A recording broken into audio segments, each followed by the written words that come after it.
Hello everyone, Super Duper Boy here. So the fourth episode of The Mandalorian Season 2 just came out, and I was originally going to review each episode individually, but of course that never ended up happening, which is probably for the better because I don't have that much to say when it comes to some of them, like episode 2, but I still want to give my thoughts on the season so far. So in this video, I'm going to review each episode that's come out, and once chapters 5 to 8 release, then I'll make another video talking about those.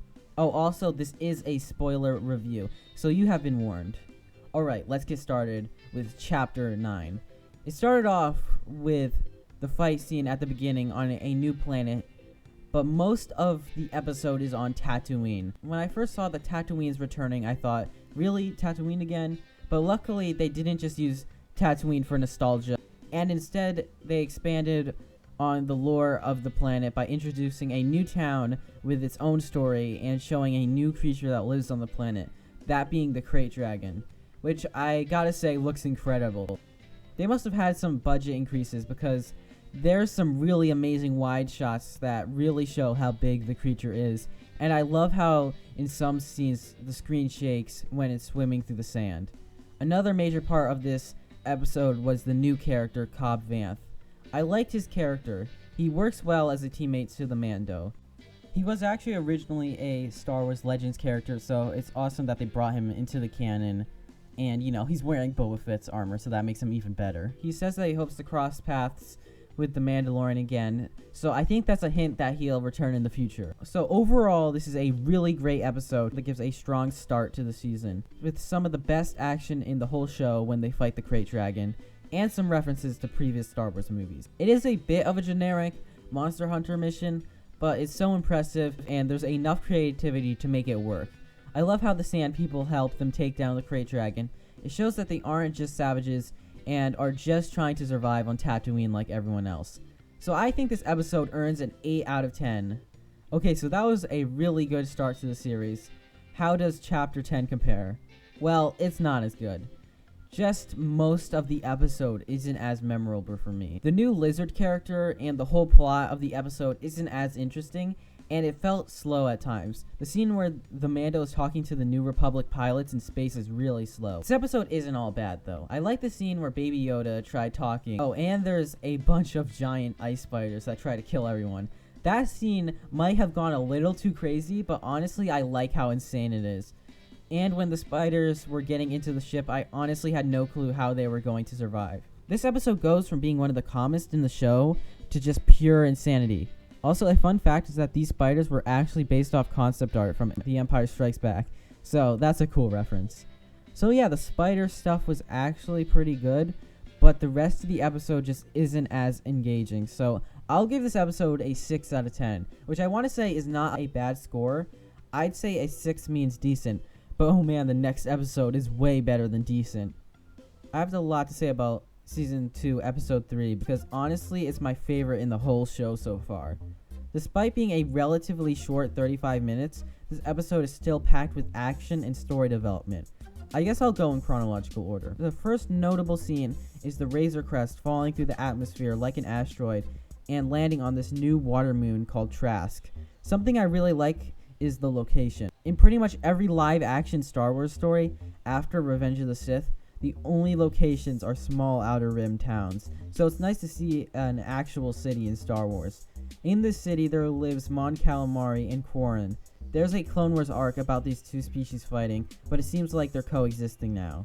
Anyways, let's move on. The main thing to happen in this episode is that Katan returns, an awesome fan favorite from the Clone Wars with an awesome entrance. I think her armor looks perfect in live action. Also, they got the same actor who voiced her in the Clone Wars for this, so that's cool. But yeah, I love how they're bringing back these characters. She has an interesting story of wanting to get the Darksaber back from Moff Gideon. This could lead to some exciting action scenes in future episodes.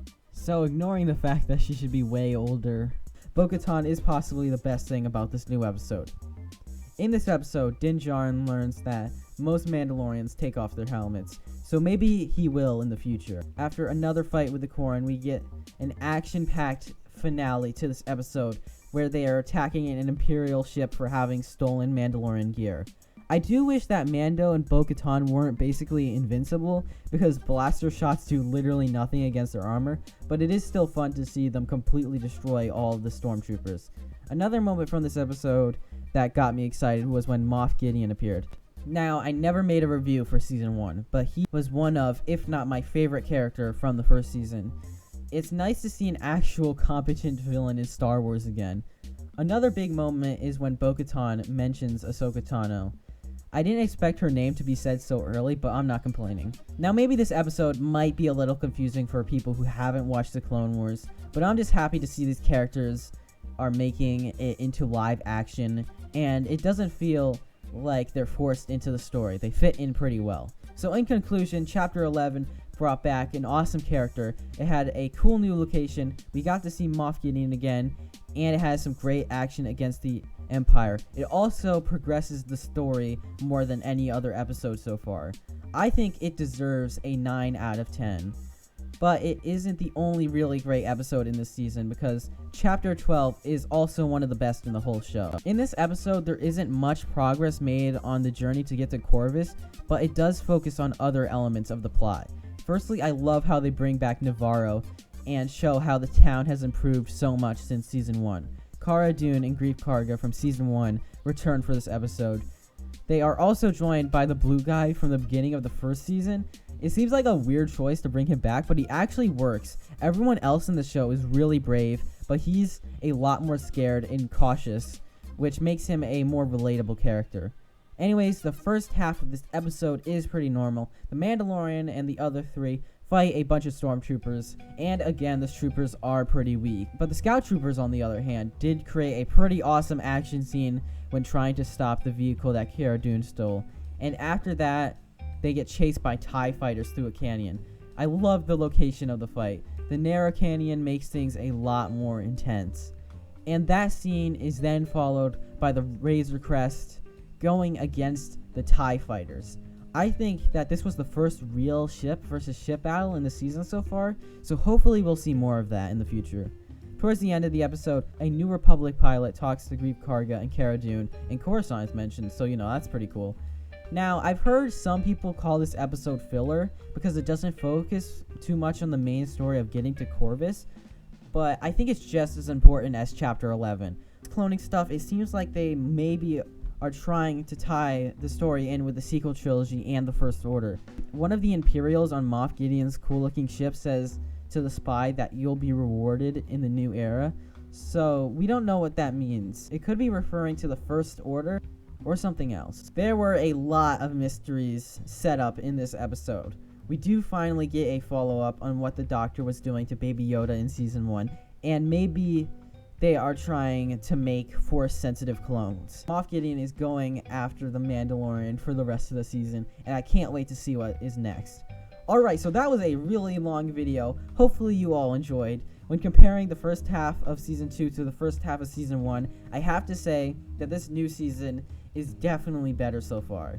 I like Season 1, but I'm a lot more invested in the characters and story of Season 2. Something that's interesting is that we haven't seen Boba Fett since Chapter 9, but maybe he won't show up until the end, and then he'll be a villain in Season 3. We'll just have to wait and see. Anyways, thank you all so much for watching, and I will see you all next time. Peace out.